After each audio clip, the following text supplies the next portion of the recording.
So I got involved with the adult industry when I was in college in Santa Barbara. I began dancing.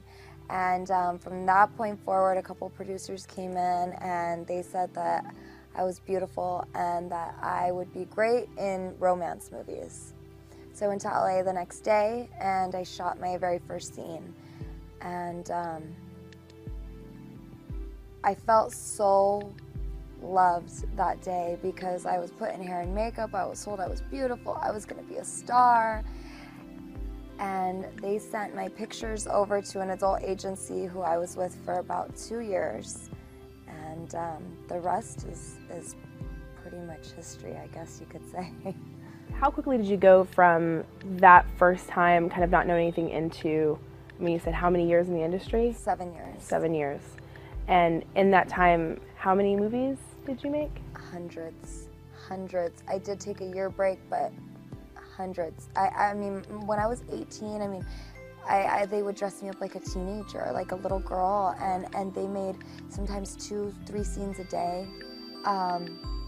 You know, I was working, I remember working like 60-some days in a row one time. And you talked a little bit before about what kind of toll that took on you, like, you know, what it took to actually get through doing scenes, or where that left you, maybe? Yeah, Sure. I mean, not only does it leave you feeling drained, but I had to start finding ways to be able to do the scenes because I was so robotic. I was like a rubber Barbie doll. Like, I had no emotions. I was plastic. Like, you know, I would get undressed from the outfit I would wear to put on this cute lingerie just to get undressed to do a scene, and it led to, I felt so hopeless and so empty inside that I turned to drugs to numb my pain, to get me through. I was no longer Britney. I became Jenna Presley. I became like this, I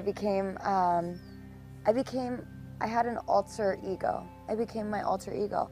And the drugs and alcohol just kind of helped me cope with things. You know, I know we talked a lot about the idea of fame, like wanting to be known, or, you know, that it was even more powerful than drugs. I mean, my whole life I wanted to be an actress. I always wanted to be a model. And they're gonna put me on camera, like, yeah, I'll do it.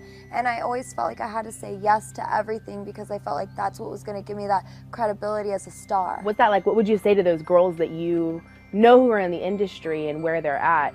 You know, what do you say to that girl that wants to be famous and thinks that porn is the way to do it? Wanting to be famous my whole life, I guess, just was resorted into wanting to be loved. And I guess I would just tell them that sharing that side of yourself and becoming so empty and feeling so helpless, like nobody, like there's just no hope. You dig such a hole where you're just in this pit of self-pity. It's not worth it. The feeling of not caring if you live or die, the feeling of, you know what, nobody loves me except for these fans who I'm actually really kind of like disgusted by because they see me in my most personal moments. It's not worth it. It's not worth it. I would give it all back. I mean, I'm glad that I am where I am today, but it wasn't worth it. All those like lonely nights by myself, like cutting on my wrist and just feeling like, what's gonna happen tomorrow? And I don't really care if tomorrow comes anyways. Wanting to die, trying to kill myself, spending all my paycheck on drugs, feeling like, oh, well, I made so much money. I just made $1,500. It's all going to drugs. Woo! Like, where's the accomplishment? Yeah. It's not worth it. And I believe that as women, we are worth it, and we are worth love, and we are worth real love. And you're not gonna get that love from the industry. I just want every woman, everybody in the world, but every woman in this industry to feel what real love feels like.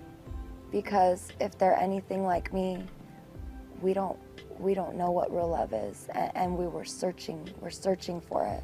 Just thinking about you there in the shows, and I mean, you were always so sweet. You're just generally a sweet person, but seeing how there's this demeanor of you now, there's a peace upon you, you know? It's amazing to watch. Thank you.